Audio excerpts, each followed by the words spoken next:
Hey everyone, thanks for joining. On this episode, we're going to talk with my buddy Greg Squires, who is the CEO of the Parable Group in San Luis Obispo.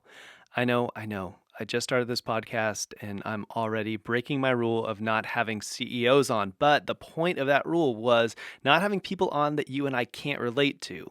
And I have no doubt that you will be able to relate to Greg. We're going to talk about his career in business and how he had signposts along the way that helped him to understand his calling and what he was supposed to do next. We're also going to talk to Greg about his 6 Ps that I think you'll actually find very helpful as a lens by which we can make decisions about our life. And most importantly, Greg is going to talk to us about how he tries to find the intersection between business and mission, and some practical advice on how you might do the same. Enjoy. Christians often talk about following Jesus, but what happens when you actually catch him? When normal people discover an extraordinary vision for their lives?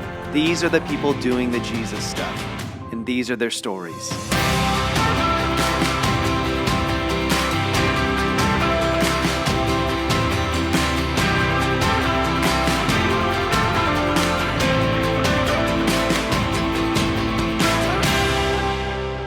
So I guess one thing that I was noticing when I was reading up on you, obviously we've been friends for a long time, so I didn't need to do much, but I don't know that I really realized that you're in business now, but you went to Cal Poly and studied industrial engineering.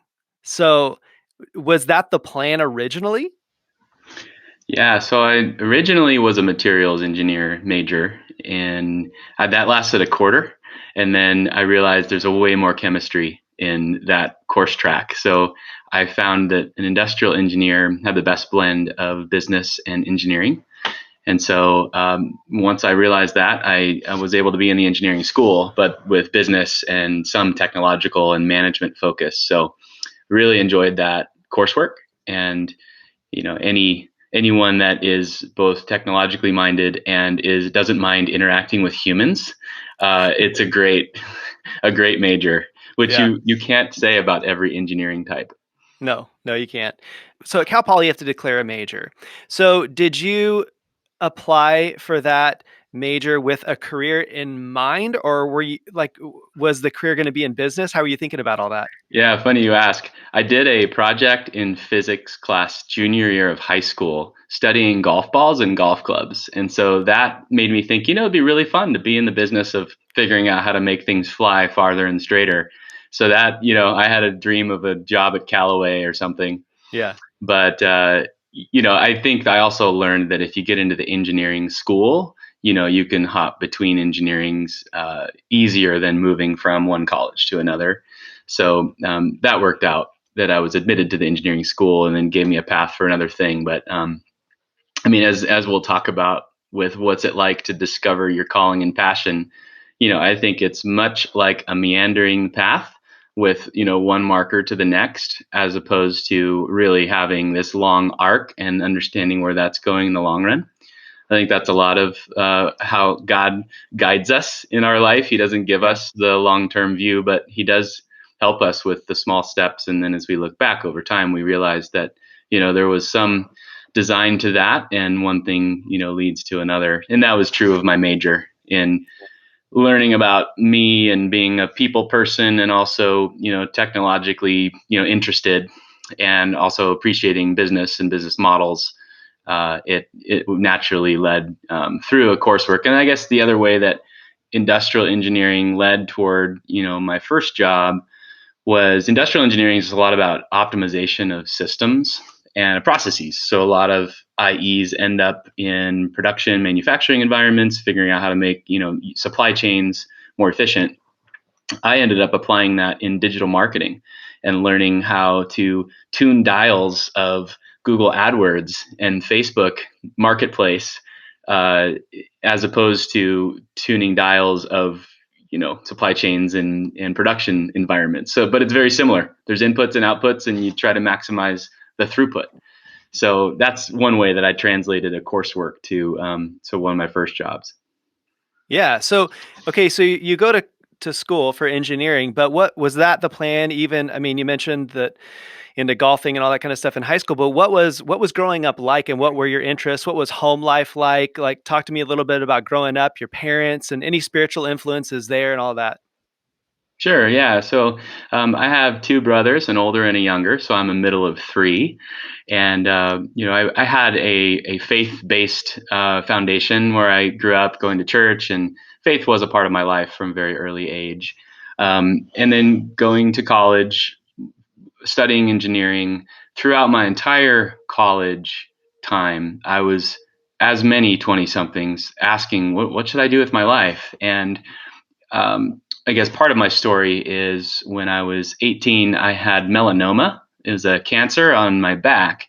So I had some treatment and ended up not having much more beyond that. But it was a very shocking thing for an 18-year-old to have cancer and wonder, what does this mean? And maybe my life, maybe I'm not as invincible as I think as a teenager.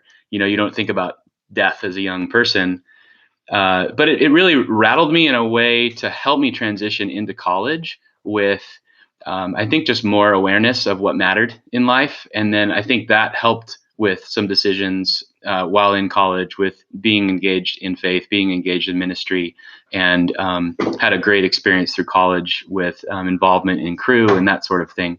But it was through that discovery process where I was learning about myself, asking the question, what should I do with my life? And then how does faith intersect with that? And that's a lot of, what the last 20 years for me has been is how does faith intersect with business? It's been a question I ask daily and, has really guided my career trajectory. And so one of the books that really influenced that process for me was a book called Great Commission Companies that I read in 2002. And it has a lot of great things in it, and there have been a lot of books written in the past 20 years that have expanded upon that. But it was a pretty foundational book at the time. And it just talks about three models for business and mission integration. And it really guided a lot of the way that I thought about, should I go into ministry or not? And so the three things it outlines is business in mission. And so, are you in missions and doing business? And we think of that as tent making. And I've seen, Paul, the apostle, was a tent maker, and we kind of understand that within the Christian church. Business for mission is a lot of how business leaders think, in that, okay, I'm doing business, but the purpose of the business is for the mission, meaning let's earn some money and give it away to charities, which is also a good use of business and generating value. But finding ways for business to be as mission, meaning the purpose of the business is mission driven, and that they're integrated in a way with which to, as you do more business, you have greater impact on the community, the customers you serve.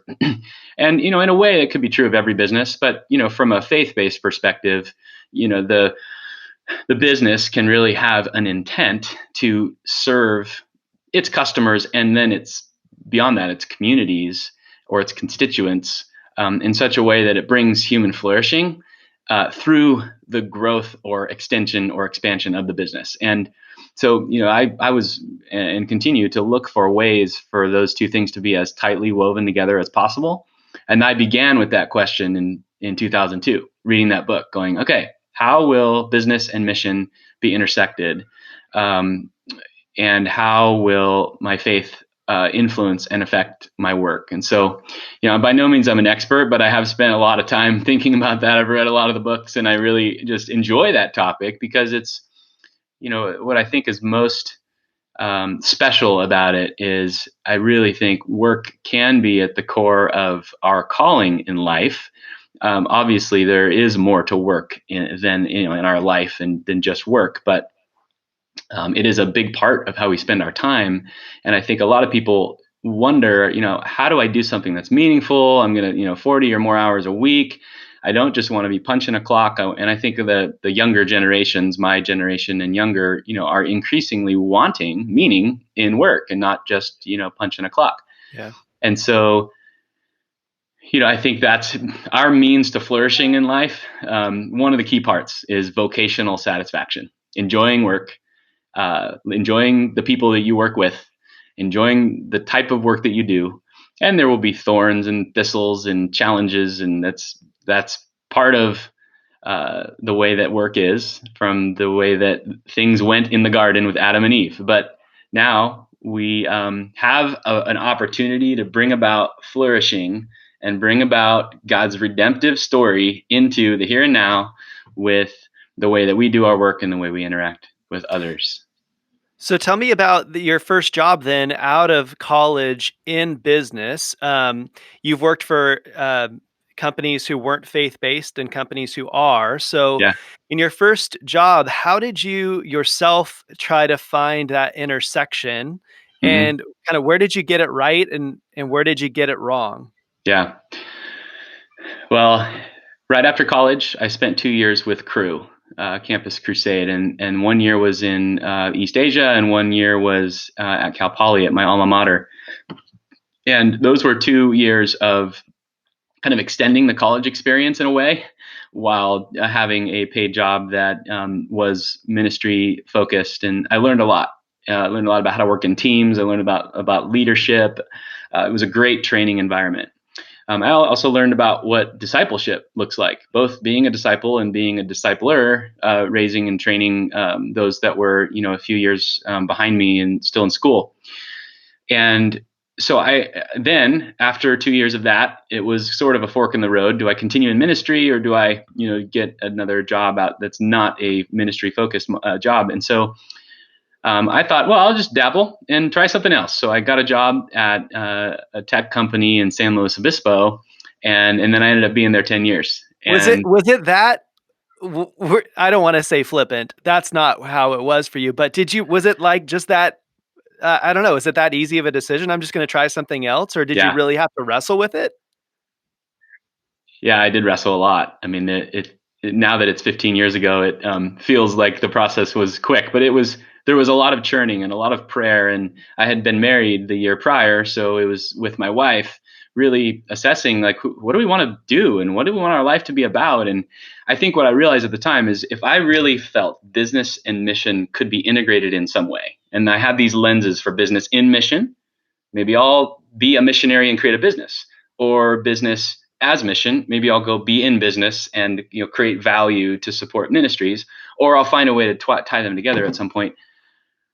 I figured if I'd had some time in mission, what would it look like to be in business, and then maybe I'd find the intersection of the two. So, in a way, that is kind of how it did work out, as we'll share more. But it was very much a challenging process, but then really it just led to, well, I need to make a step. I need to get a job. I need to learn some skills. I need to get in the marketplace, and you have to start somewhere. And fortunately, it was a job in a growing company that, even through the recession of '08, 9, and 10, had some opportunities to grow there, and have some places to learn and do ministry. So I can talk about that. And how was Carrie like? How was your wife feeling about this? Were at that point where you had a decision to make, were you guys very well aligned, or did you find that you were on two separate pages and had to sort of figure out a way to move forward together? What were her big questions throughout that time? Yeah, yeah, there was a lot that we were working through together. I'd say in many ways we were aligned. There's a strategic planning process that we learned in Crew that we would do together for our family and our marriage. And it basically, where are you now? Where do you want to be? And how do you get there? I mean, it's kind of a simple process in that sense, but just kind of that reverse engineering mindset helped us both, and helped us kind of put on paper our family goals and things related to children in the years to come, and where we wanted to live, and how we wanted our values to be lived out. What are our values, and how do we live those out in our little apartment, and in our little community, and in our church, and how we're serving our church and serving in ministry and doing work. So I'd say more aligned. I do recall a time where we had an opportunity to go to Dallas and check out this company that was at the time, a business as mission, and we went, and we visited, and it was, clear that that was not the place we wanted to be, but we did do that together, and we visited together, and we, toured the place together, and just decided, does this seem like a place we want to be? Because it needs to be an us thing that we really both felt called to. Yeah. Yeah. So you make the decision to move into business, and then where do you go to work? Yeah, so I worked at a tech company called Shopatron for almost 10 years in San Luis Obispo. And yeah, I learned so much in that time. I think over the 10 years, I ended up working for almost 10 bosses. Yeah. And it was not because those people left, it was because the company was changing and growing, and my role was shifting. And so I felt so fortunate to learn from so many different types of leaders. And so it was a very formative time. It was, when in your 20s, you're learning so much. That's true in college. And then I think the later 20s, you just soak up so much information and you're learning how business works and how relationships work and you're kind of finding your own identity.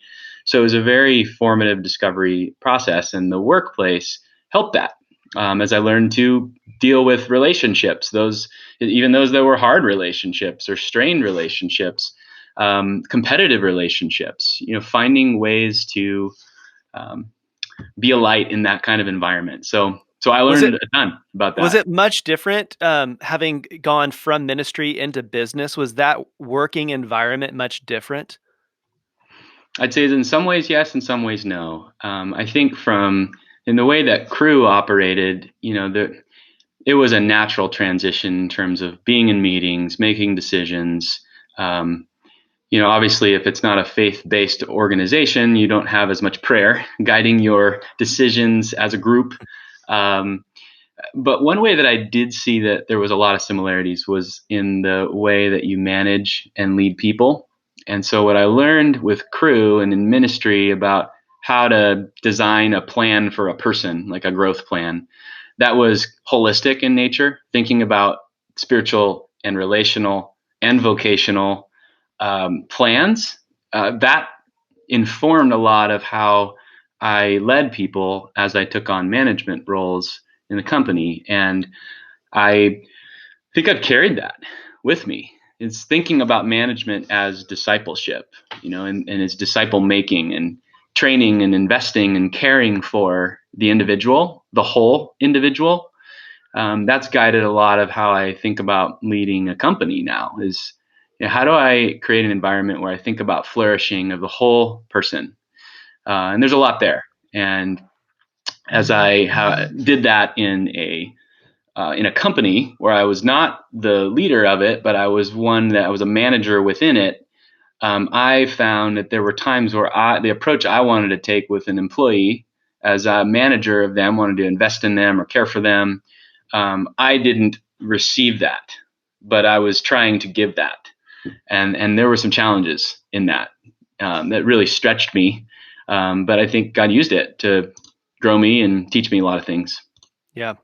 Yeah, you know that I worked in business as well for like 10 years, and we kind of flip-flopped. I started in business and now in ministry, and you started in ministry, went to business. So one of the things I found when I was in business that you probably experience is I was wrestling with the same kinds of questions, like how does my faith and this career intersect? And I think we tend to just make it so much of a bigger issue than I think it needs to be in terms of what we need to actually do, that we almost get paralyzed and do nothing. And then, you're in this situation all of a sudden where your coworkers are surprised to hear that you're a Christian and all those kinds of things. So I'm Right. wondering, like, what were the small things? Because there's so many people listening who are in business, maybe leading teams, maybe not. But what are just some little things that you did and you've learned along the way that anyone in business could implement to help those two things intersect? Yeah, man, I wish there were a guidebook for this or Yeah. the short answer, but it's complex. Um, but as I think back on what it was like to do that, the things that really guided me were excellence and passion. And so, I studied Daniel and Joseph and continue to. Those are stories that are just amazing examples of God's favor on some young men in some tough environments. And what you see with those guys were excellence in that they were committed to doing great work, and passion in that they were driven to do it well and do it with all their energy.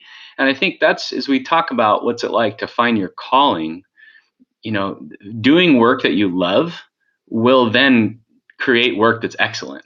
So I think that's a reason why it matters to find something you love, is because it then enables you to work with excellence, which then enables you to, I'd say in a way, stand out. And I would say that was my approach, was do work excellently and do work with high character and integrity, and do it with humility in relationships and with generous love.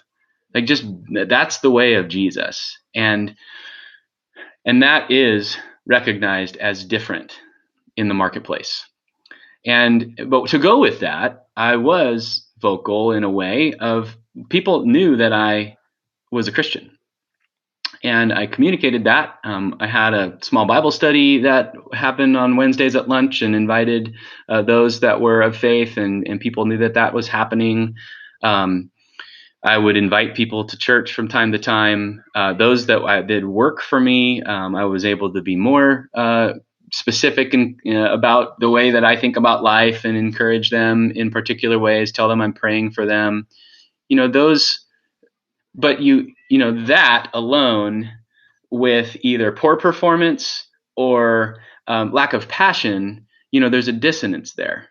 So I think it's both. I think it's both being excellent, working with passion, and to the degree that, we're not perfect people, right? We mess up and we say things Yeah. we wish we didn't. And, Yeah. I think back, what did I not do well? I was probably more competitive than I should have been, right? So there's all kinds of ways that I didn't live as Christ would have lived. But that was my marker, as my goal. Like, how do I live as Christ and bring humility into the situation, or, apologize to people when things didn't go as I thought they would, and say, hey, reconcile. That is observed to be different than the norm. So those are a few things that I learned, and ways that I would integrate faith. And then I think, living with these examples of Joseph and Daniel with excellence and passion, I think that plays a role too. Yeah. Yeah, that's great. Would you say then, when you were working at Shopatron, because we throw the word calling around Yeah, pretty frequently, and it can be an intimidating word. Would you have said that you were walking in your calling at that point? And how would you have defined that? I wouldn't then, but I would now, which is kind of ironic. So at the time, I felt, I'm getting business experience because at some point I'll be doing a more integrated business and mission. But now, as things have played out, and I'm now in the role at the Parable Group, which is a business of multiple, it's a network of retailers and vendors and consumers, which, now looking back on spending 10 years at Shopatron working with retailers and vendors and consumers, it's like God had put me there for a decade to learn what it's like to lead a kind of multifaceted, multi-party network-like business where you add value to all parties. And so now, sitting in this role to lead an organization like that, I feel so much more prepared to do that, having not had that experience. So, of course, that was where I was supposed to be, and it now becomes more clear. So it's ironic, but yes, I Yeah, do yeah, believe it was yeah. a calling. Yeah. Did you over your 10 years at Shopatron, were you pretty aggressive in terms of how you were thinking about your career path and what it might lead to? Or did you find you were just kind of like going with the flow? I mean, you sort of mentioned this like balance between like, performance and favor, and which is it? And I think the answer is yes. Sure. All of that kind of works together. But how are you thinking about your career at that time? Yeah. Well, I was very fortunate to be in a growing company, where over 10 years we went from 30 to 150 people, which, as the company grew, so grew the management and the roles for leadership of strategic things.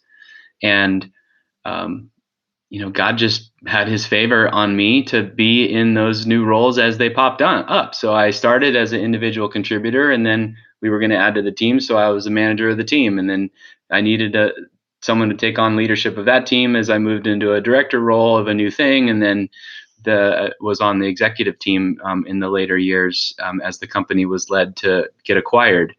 And I mean, I would say I am a driven person. I am an achiever. I've learned about, through assessments and personality. I'm an Enneagram 3. I'm a performer. I, up and to the right, growth mindset. Like that's how I'm wired. And so I think, yes, those had to be earned, but they also had to be sought in a way, but they also had to be given. And so that's an interesting paradox that I think those work hand in hand. And if they're sought but not given, it's not a good fit. And they're sometimes given and not sought, but rarely. Yeah. So Yeah. again, back to the examples of Daniel and Joseph. Those guys weren't seeking to take on the roles that they did directly. They just were in a place of favor with a place of humility and willingness. But yet when the time came, they stepped into those, and God had prepared them. And then they began to shoulder the challenge of what it meant to lead and to serve alongside kings. Yeah, and I mean, as we're getting older too, it's like you have the benefit of hindsight. And I wish I had that in my earlier years because, like you cannot imagine how God is using you where you currently are for the next thing, or how he used these previous experiences to put you where you are. You it's just incredible how God works all that out. So you sent me these 6 phrases that I think are so great about the kind of work that you want for yourself and for others. I don't know. Do you have those in front of you? And could you just read them out and tell me how these came to be? Yeah, sure. Well, certainly through the trip to Dallas in 2007 and what kind of job do I want while I'm at Shopatron? Should I leave or stay? And then when it was time to leave, what's next? And then when it was time to move into the role of Parable Group, did this fit? And so they were 5 P's, and then they added one, so I call them 6 P's. And then just recently, as I've clarified kind of my life mission statement, I've added some modifying phrases. So the 6 P's, and I can go through them, are purpose, people, position, pace, place, and pay. And I do think of them in that order. But that was the grid that I looked through at each stage to stay or go or take this, new opportunity. And so purpose, it's both from an organizational and a role perspective. Does this organization have kingdom purpose, or can I find kingdom purpose in the role? As it relates to people, am I going to, will I enjoy who I work with, respect the person I work for? And, it's about thriving people. So will I be able to thrive, and am I working with people that are thriving? Because I think there's a fulfillment in work when you are with people that love what they do.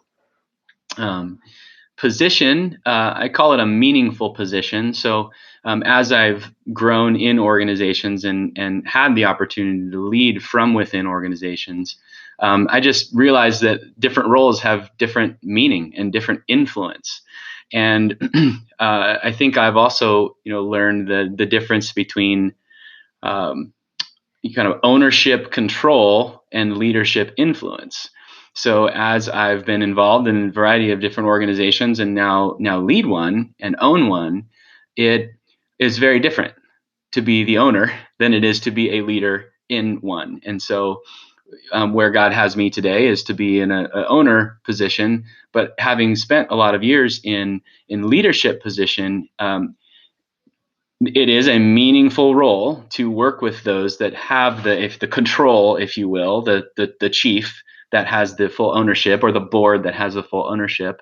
But I think what I was really seeking and hoping for and longing for was meaning and influence, to be able to shape the trajectory of an organization, and found that the role I'm in now is one where you have the most influence and direct control. Pace is one. So I learned a lot about pace at Shopatron, and I know that, and you have too, Travis. And as we've talked about what it means to work hard, and I did work hard, and there were lots of nights and weekends where I'd be, pushing it.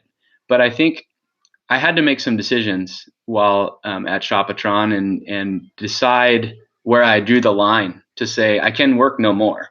And if this job requires me to do this volume of work, it's not the job for me. And so I had to be more vigilant about turning it off in the evening, or getting home for dinner to be with the kids, or limiting travel, or not working every Sunday from 4 p.m. to 9 p.m. And so I call that a sacred pace. And there's a book, Sacred Pace, that I read last year that I really enjoyed and would recommend it.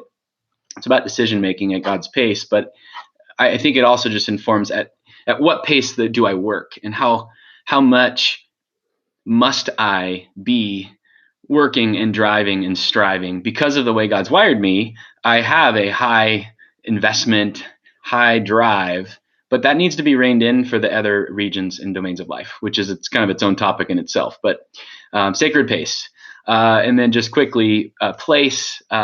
Certainly living in San Luis Obispo and considering living elsewhere or moving elsewhere, that was a big part of our decision process in 2007 and in the last 5 years. But it's also asking, where can me and my family flourish? So I want to be part of a flourishing place, which is both the company environment and the community environment. And then lastly, pay, rewarding pay. And so how does this job provide for my family? It's part of the equation, as it is for every job and every assessment. But I think it's important that it's sort of bottom on the list, because there are many jobs that pay well that don't allow for the pace that I would want for my life, and then God's going to provide through the job, and I firmly believe that, especially if you're in the right thing. So that's kind of how I think about those things, and have been helpful with a few that I've shared it with over the years. I love it. Yeah, it kind of reminds me a little bit about there's this formula-ish called the Wesleyan Quadrilateral, which looks at scripture, tradition, reason, and experience, and it's just lenses by which you can see, like, has God done this in the past? Does it in scripture meet with tradition? All those kinds of things. And so I love those P's as another lens by which you can make decisions for your life. So you get this opportunity then next to purchase the Parable Group, and one of the things that I wrote about in the book was just this idea of risk, and not Mm-hmm. doing something just flippantly, but really, like, I defined it as really being obedient to God in the face of opposition, even when the opposition is just between your own ears and you're trying to talk yourself out of it. It couldn't possibly be God. So Mm-hmm. I imagine many people, whether they're in business or not, are dealing with these types of opportunities and risks. So Right. talk to us about how that came to be, how you dealt with and managed risk, and kind of where you're at now. Yeah. Very relevant to some stuff that I thought through the process of deciding, do I move forward with this opportunity to invest in the Parable Group and take on ownership and leadership of a 30-year company led by someone that was the end of their years looking for a new leader. And so the thing I felt God really encouraged me through the time is to operate out of faith, not fear, because fear is the opposite of risk in a way. And so it very much felt like a risk. um, I would say that taking this step to lead this organization and to invest in it was the biggest risk that I've ever taken, but it's also the biggest gift I've ever been given. So in a way, it was this kind of two-sided package that came, and I think that's probably true of risks that are taken. That even if it goes poorly or badly, I think even still, it can be one of the best gifts that you're given. Failure is often one of the best gifts we can get, because we learn so much more from those than from the wins. And, I'm thinking about that now as we look forward and innovate and create, really trying to allow me and my team to have a measure of failure, in that you try new things and fail. So I'm still thinking about risk, but now in a different way than I was a couple of years ago, in thinking about taking on this new responsibility. So, I mean, it became very clear that this was the right thing for me to pursue through prayer and lots of counsel and time with Carrie. And I mean, there were a lot of signs pointing to a go. Um, and I felt like God led me through Abraham Isaac moment, where I felt like I was taking what assets we had and putting them on an altar and saying, if all of these just blew up in smoke, what's the worst thing that could happen? And and it was a freedom in saying, well, they were God's gift to me anyway. I'm just a steward, and so that reduced the risk in a way, to just kind of be free to say, well, Yeah. my life's in God's hands, and He'll take care of us. And what's the worst thing that can happen? Well, maybe things all crumble, and then I just go get another job or something. But um, it was a very healthy process that I feel like God taught me a lot through, and I had to wrestle a lot through risk and fear. Yeah. That's great. So I think those moments can be really pivotal in our lives, and I think we can often just miss them because we're not like maybe open to them. But did you feel like how did how did that whole process get initiated, and were you blindsided by it, or was it something you were looking for, and how did you determine these kind of signposts? Well, throughout 2014, 15, 16, the time at Shopatron was wrapping up. I knew that was not going to be a forever thing. Shopatron was in the process of being acquired, which then led toward a private equity ownership, which led toward most jobs transitioning out of the area.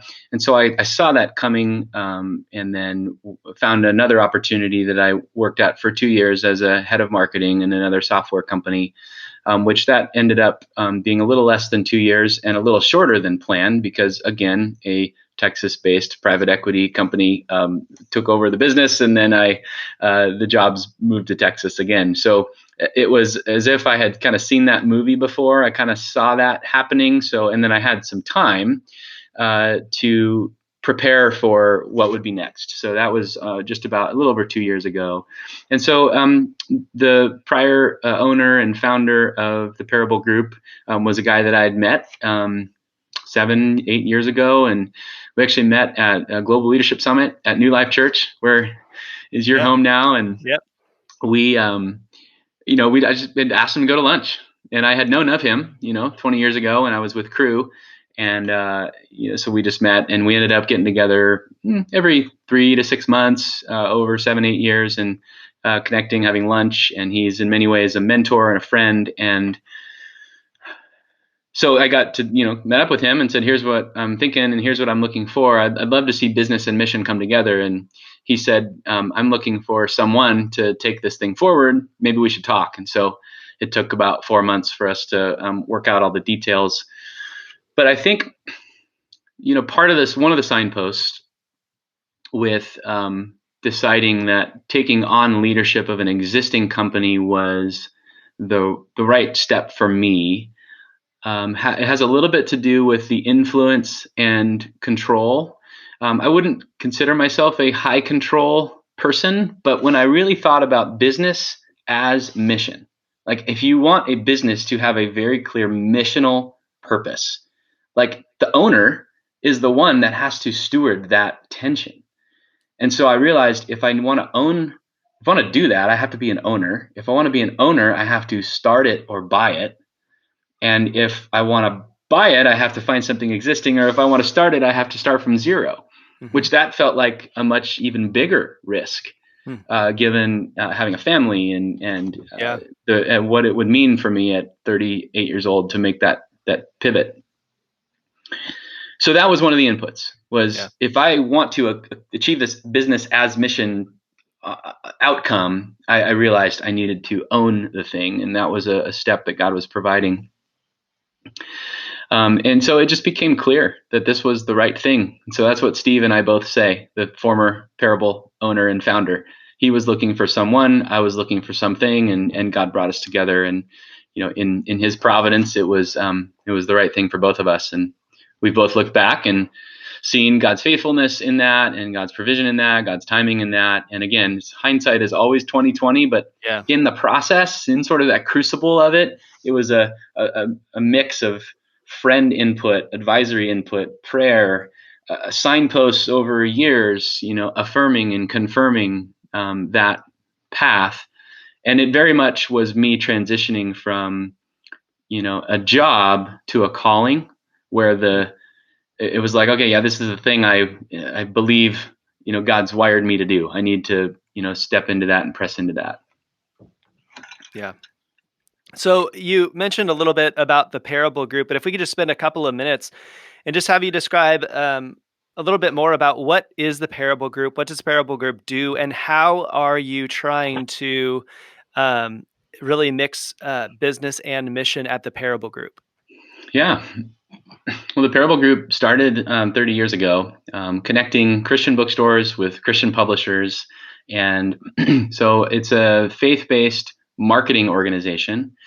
We say we do data-driven marketing. And so over 30 years, the company has adapted, where we continue today to serve a group of Christian bookstores. There are more than you would think today, even in today's retail landscape. And so we have an active role in serving them. We also have a marketing agency that is not related to retail. It does digital marketing campaigns for faith-based organizations and ministries. And we have some technology that allows for targeting of faith-based audiences. So we kind of understand who interacted with what type of content or bought what type of book at a particular time. And then based on that, how do we provide more precise targeting to faith-based audiences? So a lot of my time at Shopatron was digital marketing and managing campaigns, and doing that in an environment that was both retail minded and channel minded. And so in many ways, that's what we are continuing to do. How do you get the right thing to the right person at the right time? That is the ultimate marketer's dream. And you need data to do that well. And that's why Facebook and Instagram have massive and growing revenues, is because there's data about people and a platform to reach them. But that drives that gets my heart beating. I like that stuff, technology and messaging and marketing the right thing to the right person at the right time. But the thing that really makes this a missional business is that we say that our mission is to draw people closer to Christ. That if we are fulfilling on our mission, whether that be in a bookstore where somebody walks in and says, I'm looking for something for myself, I'm looking for something for a friend that's either hurting, or a friend that's looking to grow in their faith, can you help me? That is the mission of the Christian publisher, to source and create great content. It's the mission of the Christian author, which, I know you, Travis, you wrote a book because you want to help people, you want to serve people, and you want to be able to reach people. But the reality is that marketplace has changed substantially and is continuing to change substantially. And so, we're in a process of pivoting and transitioning the business, where the Christian bookstore part of our business is a much smaller part than it used to be, but that's because we've expanded in other areas and found ways to do digital marketing. And so our mission continues to be, how do we connect people to great content, and how do we draw them closer to Christ? If you want to grow in your faith, and I'm sure you could tell me, Travis, books that have influenced your life, and you can tell you the friend that recommended the book Yeah. that Yeah. influenced your life. That happens all the time. And it's happening on podcasts all the time. And that's a Yeah. new media that is bringing about more and more exposure of good things as people talk about them and share them. So that's the mission we're on, is continuing to help faith-based creators, podcasters, book writers, and publishers, and the retailer that has a role in that, connect with those that are eager to grow, hoping to grow, engaged in their faith, and bringing those closer together through platforms that we develop, through messaging and marketing that we create that tells the story about the content. And if we can bring that distance closer, the marketer's more effective, the audience is more satisfied, and then that person, gets the right thing at the right time, and they love what they read and they want more of it. Yeah. So Well, I hope this doesn't put you on the spot too much, but we know that businesses have metrics that they use to measure their success. But do you guys use metrics that maybe normal businesses might not use in order to like make sure that you guys are pointed at that thing of that intersection? yeah. So we have a measure called content connections. And so exactly what we were just talking about. It's the best measure we have to say how many people did we connect to how many pieces of content, and we consider that a content connection. And so some of those are purchases in stores, and so we get point of sale data, so we can know Travis bought this particular thing, and we have a way with which to quantify that. And so we have some of that being retail related and point of sale related, and some of that digitally tracked. And so that's part of how I've projected a growth plan for the Parable Group is, how do we move from just under 10 million content connections in a year to 100 million content connections. And that's kind of an abstract figure, but when you really play that out and when you're inside our business, you know what that means. It means more people connecting with more meaningful content. And if we do that brilliantly and we do that on a growing basis, then that's how one of the ways we can know that we're having greater impact over time. Yeah. And then the second part of that is we do have a program called Parable Gives Back. So part of our mission is to generate value and then release that value and share that. And so we do that with other faith-based organizations. Some of that investment goes back into our customers as well to help them with their mission, with things they may not be able to afford. And so so we have a percent of profit that we put into a fund that we give away every year and I bring the staff involved in that decision process, and we work together on how to steward those resources in a way to do that business for mission. That's great. That's great. Well, thanks, Greg. I'm curious what you would say to people who are working in business, whether they're leading teams or not, about maybe they feel stuck and they're not sure how to walk in that distinction and to find the intersection of their career and mission. What advice would you give them? Well, I think two things as I reflect on what God's taught me. It's people and it's assessments and kind of learning yourself. So on the people side, I could not imagine these last 15 years without my wife and without the three groups of people that are critical for my flourishing. It's people that I learn from, people that I lean on, like my peers, and people that I lead that I also learn from. But I've had some incredible mentors. So what would I say? Go find someone who is willing to invest in you. Find peers that are aligned with the way you think about the world and want to co-invest with you, and find people that you can invest in. And what I've found in relationships is take the generous approach and you will receive back in manyfold. And so, meaning invest in those relationships, pour out, be a great friend. And I have friends that I feel honored to be their friend. And so if you're stuck, I as I said, I can't imagine going through my 15 years without the people that have walked with me. And so if you don't have those, lean on others, and they probably need the same thing. Yeah. And then the second with assessments and self-assessment, learning yourself, those things have been really helpful because it helps me to understand how am I uniquely wired. So we talked a little bit about Enneagram. There's a lot there. Strengths Finder was really helpful for me to understand what are my unique strengths. And doing that in context of friends, doing that in context with my wife Carrie, doing that in context with my coworkers. We've gone through that in teams and kind of compared strengths and learned about each other and with each other. That's just a really healthy and helpful process, because we all do have unique wiring, and it takes a lot of time and a lot of intentionality and to identify what those unique wirings are.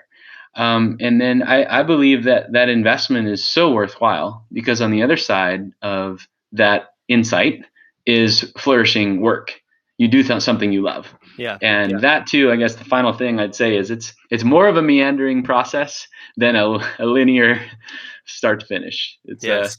And we just take one step at a time and trust that God's using even the hard seasons. And I believe that He has our best in mind. So Proverbs 16:9, the heart of the man plans his way, but the Lord establishes his steps. That's great. Well, thanks, Greg. That's really practical advice.